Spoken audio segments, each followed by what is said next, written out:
Salut à tous la team OL, Thomas M. Show pour Lyon Fan TV les amis, très heureux les gars de vous retrouver pour une nouvelle vidéo. J'espère que tout le monde va bien en ce début de week-end les amis. Retour de la Ligue 1, retour de l'Olympique Lyonnais, ça sera face au Paris Saint-Germain demain les amis. Avant toute chose, n'hésitez pas à liker, n'hésitez pas à vous abonner, c'est très important.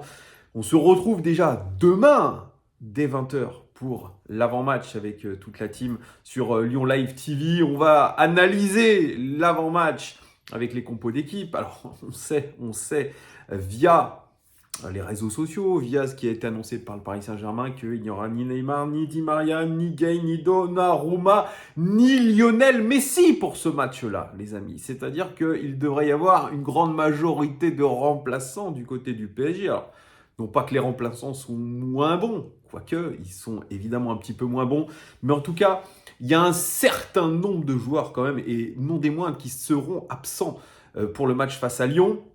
Donc c'est pour ça, nous, on se doit absolument, les amis, de faire un résultat, de gagner tout simplement, parce que nous, on a la chance d'avoir un groupe quasiment complet, puisque Thiago Mendes est positif au Covid. C'est le seul, nous avons récupéré toute notre équipe. Alors bien sûr, vous allez me dire en face, il y a Kylian Mbappé, qui est le danger numéro 1 de cette équipe, mais quand même, si on arrive à se ressaisir, à prendre le match par le bon bout, à que Peter Bosz fasse la bonne composition d'équipe, normalement, ça devrait pouvoir tourner et normalement, on devrait pouvoir arriver à gagner ce match. Vous voyez, je suis plutôt positif pour le match de demain. Il le faut en tout cas parce que si on commence 2022 comme on a terminé 2021 sous une guigne pas possible, en étant quasiment dépressif par rapport à cette équipe, on n'arrivera à rien. Donc espérons, même si demain nous sommes déçus et on en parlera forcément. En tout cas, on se doit absolument d'être positif, d'aller de l'avant et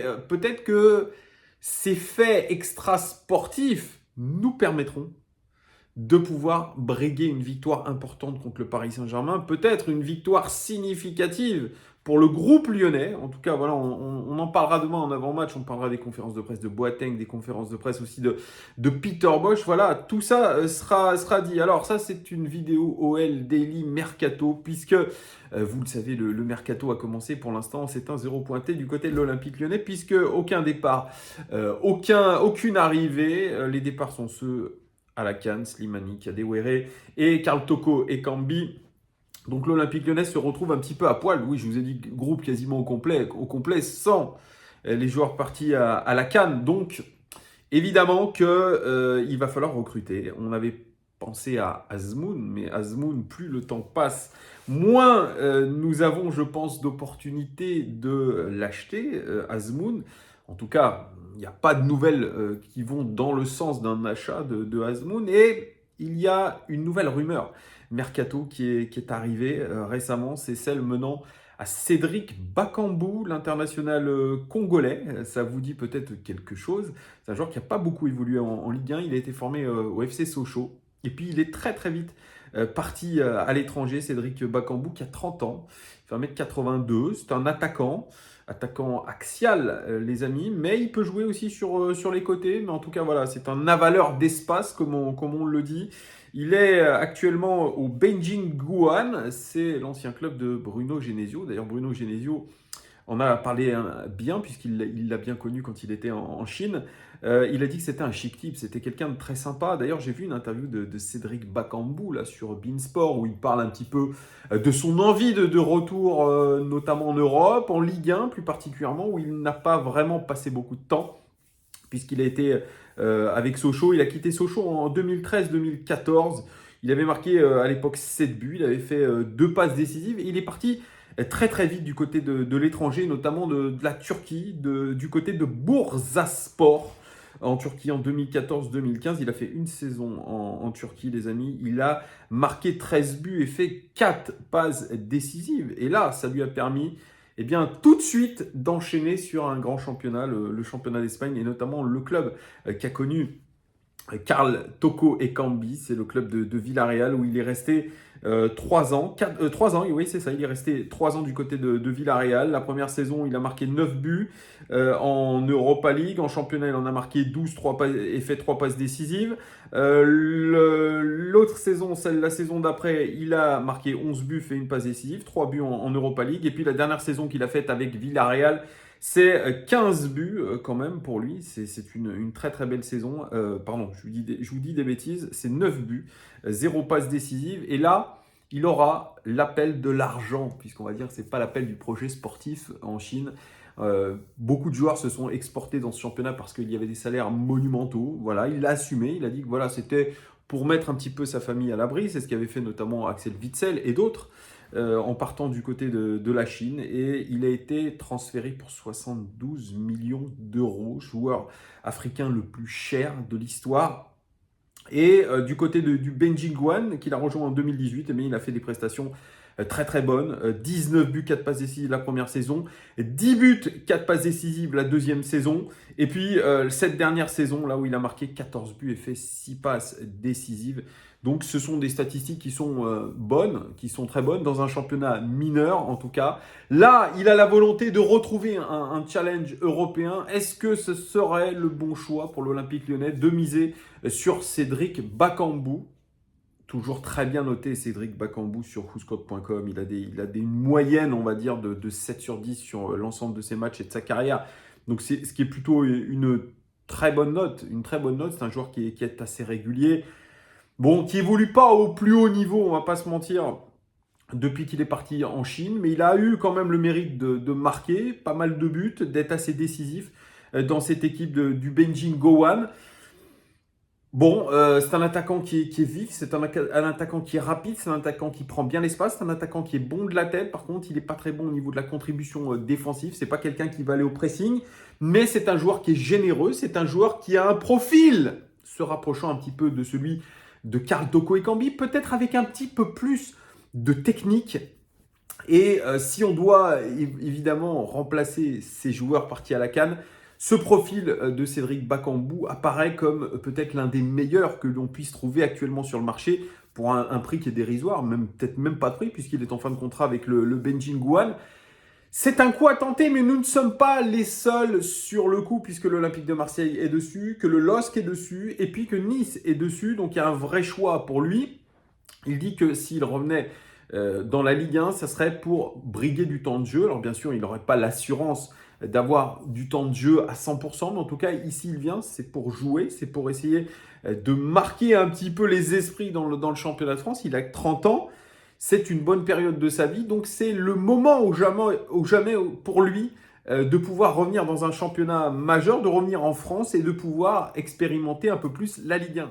Bakambu, c'est un joueur, comme je vous l'ai dit, j'ai vu son interview sur beIN Sport, qui est plutôt sympathique, qui est assez cash dans ce qu'il raconte. Il est très très clair maintenant sur son plan de carrière. Il a fait, je pense, de l'argent en Chine, ça lui a fait une expérience. Même Bruno Genesio, la Chine l'a transformé. C'est pour ça que on peut se dire que c'est un championnat mineur, où le niveau n'est pas exceptionnel, on ne va pas se mentir, tous le disent, mais en tout cas, ce changement de vie, ce changement culturel, le fait d'avoir participé à ce championnat chinois, eh bien, fait que aujourd'hui, ça transforme ces joueurs. Et on ne peut pas dire que ceux qui sont passés par le championnat chinois sont moins bons quand ils en reviennent. Axel Witsel, j'en parlais, l'international belge, lui, a toujours ces mêmes qualités. Il y en a d'autres qui sont revenus du championnat chinois, et notamment Bruno Genesio, qui a été transformé par la Chine parce que ça lui a fait voir autre chose, parce que c'était une prise de risque. Vous allez me dire, quand vous prenez des sommes monstrueuses, est-ce que c'est vraiment un risque? J'en sais rien. Si, c'est quand même un risque. C'est une expérience humaine, c'est se mettre un défi. Et je pense que Bakambu, il s'est mis ce défi-là. Il s'est mis ce défi d'être performant dans un championnat mineur, en apprenant une autre culture, en fréquentant d'autres joueurs. Des joueurs, d'ailleurs au Beijing Juan, je crois qu'il y avait quand même des joueurs assez importants, assez intéressants. Donc voilà, moi je pense que c'est une bonne expérience et qu'il est prêt, je pense, à relever un autre challenge. Alors la difficulté, c'est que je crois que son dernier match qu'il a joué avec le Beijing Juan, c'était en août dernier. Il a participé à des matchs à des matchs africains avec sa sélection du Congo, mais voilà, peut-être qu'il va falloir qu'il se remette un petit peu à niveau physiquement. Nous, on a besoin d'un attaquant qui soit prêt tout de suite. Alors vous allez me dire, ouais, il n'a pas joué depuis quelques mois, plutôt régulièrement, il n'a pas joué depuis quelques mois, donc comment ça va se passer? Oui, comment ça va se passer? C'est ça le truc. Mais en tout cas, moi, dans l'idée aujourd'hui de ce qu'on recherche par rapport à la difficulté du marché, par rapport aussi aux difficultés financières de l'Olympique lyonnais, eh bien, ce serait une bonne acquisition, je pense. Ce serait une bonne acquisition. C'est un joueur qui peut nous apporter quelque chose et qui peut même rentrer dans la rotation. Alors, bien sûr, aussi, il faudra peut-être, encore une fois, dégraisser. On avait parlé de Dembélé du côté de Newcastle. Pourquoi pas une nouvelle fois. Au niveau aussi des départs, Thomas Tuchel a parlé. Il y a eu des articles qui ont été faits dans la presse italienne. Emerson Palmieri est une vraie option pour retourner à Chelsea du fait de la blessure de Ben Chilwell. On a même dit dans la presse en Italie, c'est ce que m'a dit mon pote Antoine des éditos, qu'il était convoité par la Lazio de Rome, la Sampdoria de Gênes notamment. Ça paraît très étonnant pour un joueur qui veut rester à l'Olympique lyonnais, qui ne veut pas partir de ce club. Mais en tout cas, il a une belle cote. Je ne sais pas si tout le monde a vu les mêmes matchs que nous, même si notre ami Thomas Tuchel a vu les mêmes matchs que nous du côté de l'OL cette saison. Parce que moi, je le redis, je ne suis pas convaincu à 100% par Emerson, qui, je trouve, a fait depuis le début de saison des matchs très, très, très, très neutres.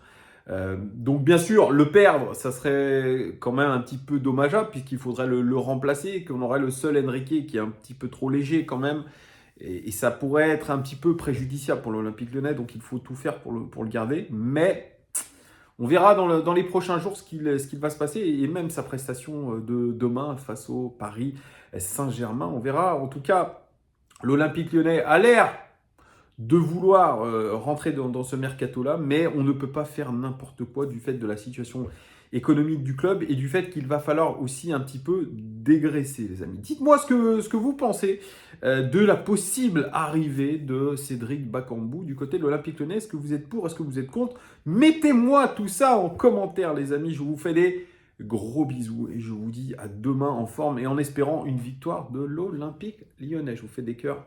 Allez l'OL, profitez de votre week-end les gars. Ciao!